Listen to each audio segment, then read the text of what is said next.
Imagine a fortune so vast it equaled 2% of America's GDP. Now, picture its owner as a boy sleeping beside a loom in a single, damp room in Dunfermline, Scotland. This is the paradox of Andrew Carnegie, a man who began life in poverty so deep that hunger shaped his earliest memories, yet died the richest man on earth. He was born in 1835 in a stone cottage whose windows rattled with winter wind. His father, William, was a proud handloom weaver. His mother, Margaret, stitched shoes for neighbors. They were artisans in a world that suddenly decided it no longer needed them. The Industrial Revolution had arrived, bringing the humming menace of the steam-powered loom. One by one, Dunfermline's cottage workshops went silent.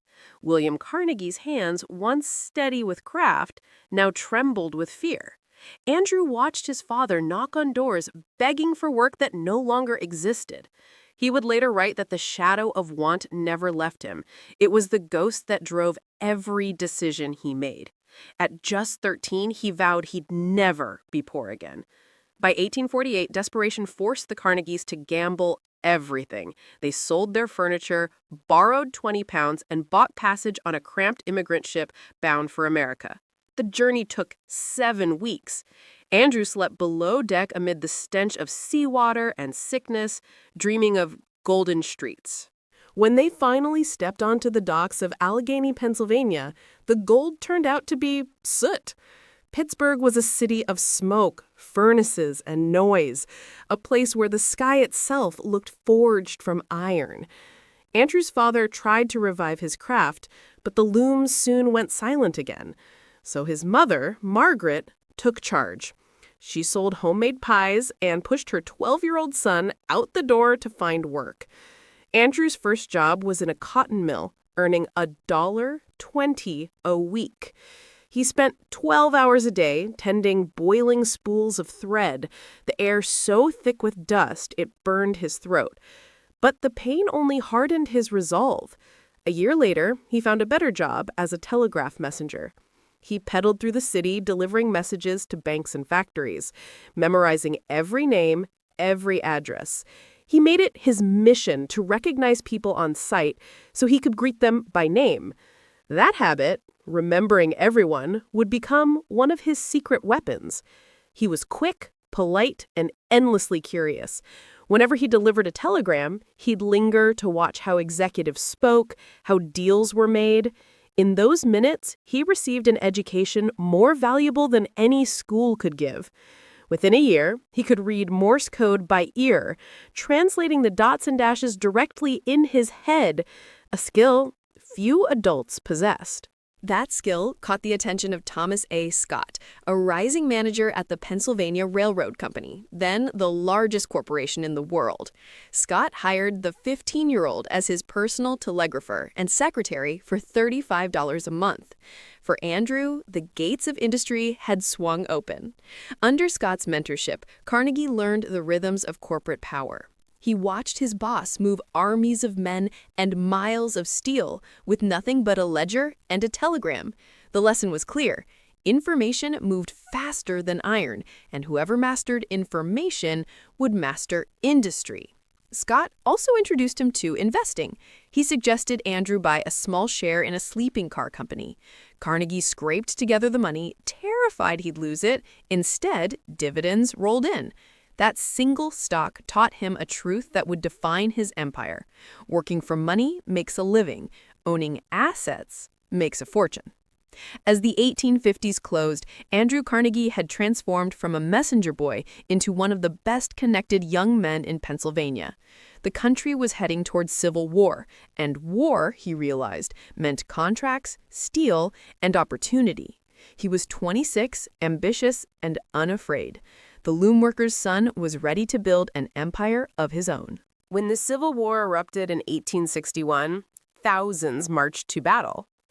Andrew Carnegie stayed behind the lines, coordinating rail logistics for the Union. And he noticed something. Victory didn't just depend on soldiers. It depended on infrastructure. Every time a wooden bridge went up in flames, a supply line was cut. Wood was weak. Iron, however, endured. When the war ended, he seized the moment. In 1865, he founded the Keystone Bridge Company, promising to replace America's wooden skeleton with iron bones. His first contracts were small county crossings. Within a few years, he was building grand river spans for the Pennsylvania Railroad. Each bridge was a monument, but it was also marketing, the signature of a man who saw where the nation was headed. But Carnegie wasn't content just building things. He wanted to control the entire supply chain. He bought iron mills, coal fields, and ore mines. The mines fed the mills fed Keystone, and Keystone fed Carnegie's fortune. By his early 30s, he was already a millionaire. Yet, even that seemed small.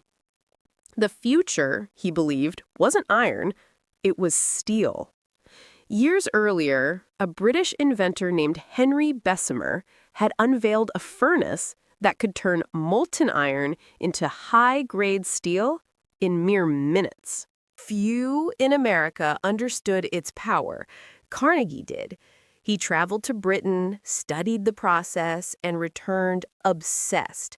Steel was stronger than iron, cheaper to produce, and could revolutionize everything. He poured every dollar he had into building America's first Bessemer Steelworks near Pittsburgh. He hired Europe's best engineers and demanded relentless experimentation.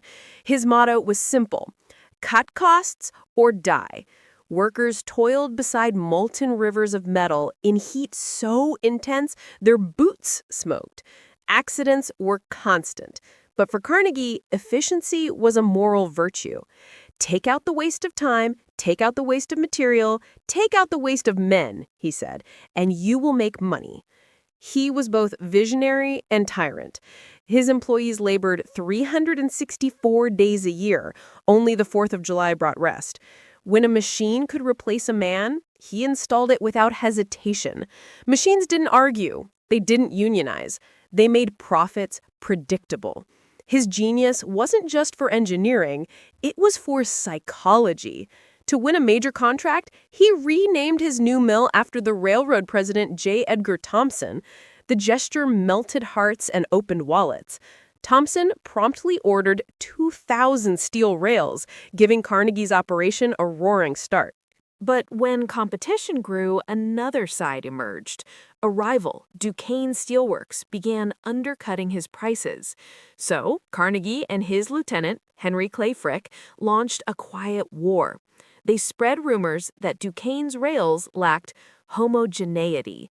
No one knew what it meant, but it sounded terrifying. Railroads panicked and canceled their orders. Then Carnegie slashed prices until Duquesne bled cash.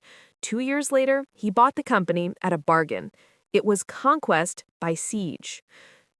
Through the 1870s and 80s, his empire expanded like wildfire, his mills becoming the most advanced on Earth. By 1890, Carnegie Steel produced more metal than any other company in the world. Yet, the more efficient the mills became, the more expendable the workers felt. They labored 12-hour shifts 7 days a week for about $10, the price of one fancy dinner in New York. Carnegie saw himself as a benevolent dictator of productivity, lifting mankind with cheaper steel. But behind him stood the enforcer who made it possible, Henry Clay Frick. Cold, unsmiling, and utterly fearless. Where Carnegie courted goodwill, Frick demanded obedience. The idealist and the executioner. For a time, the balance worked flawlessly. Pittsburgh became the furnace of the modern world. But as the century neared its close, tension built like pressure in a boiler. The same men who forged Carnegie's fortune were about to challenge the empire he'd created.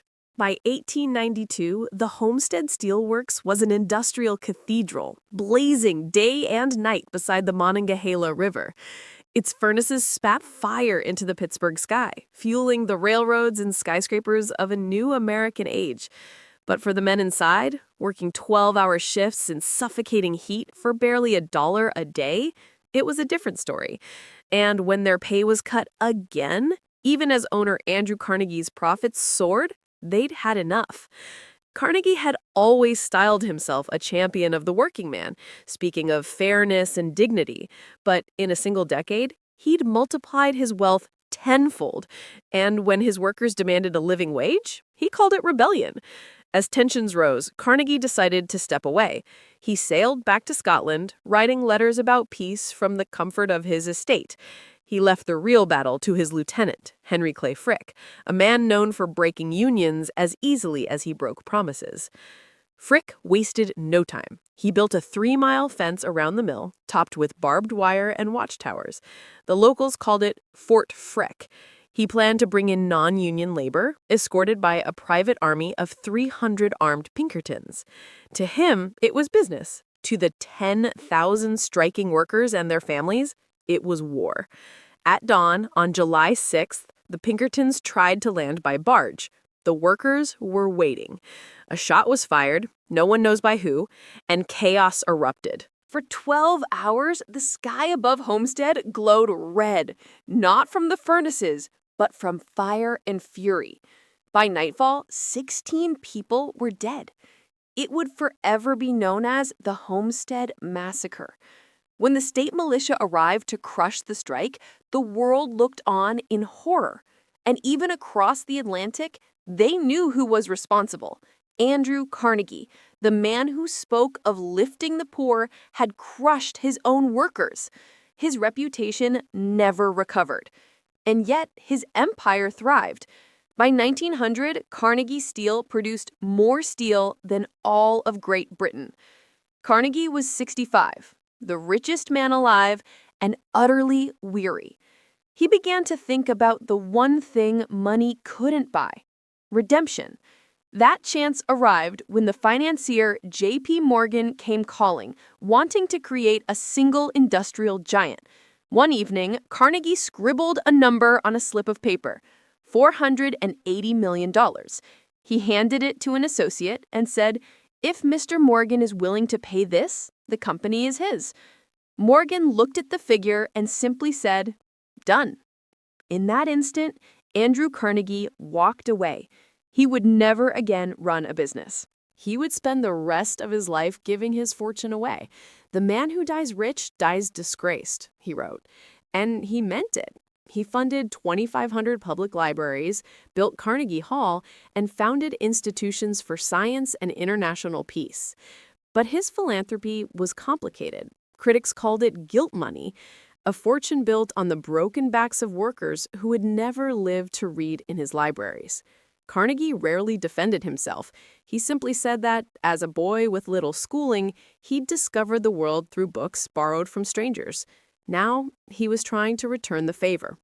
When he died in 1919, he left behind a question that every generation still asks: can you change the world without destroying something in the process? His legacy feels eerily familiar. Today's industrialists build with code, not steel. They own server farms instead of furnaces. A handful of individuals control wealth that rivals nations. And they, too, talk about changing the world.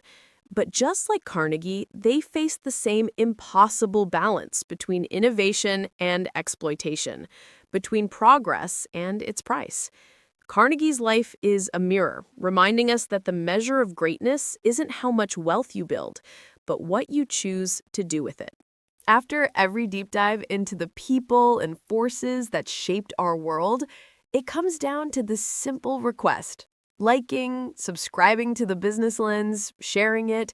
That's the fuel. When they ask what empire or entrepreneur you want to see next, it's not just for engagement.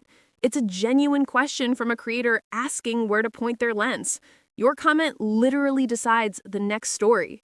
Until next time, stay curious, stay sharp, and stay tuned.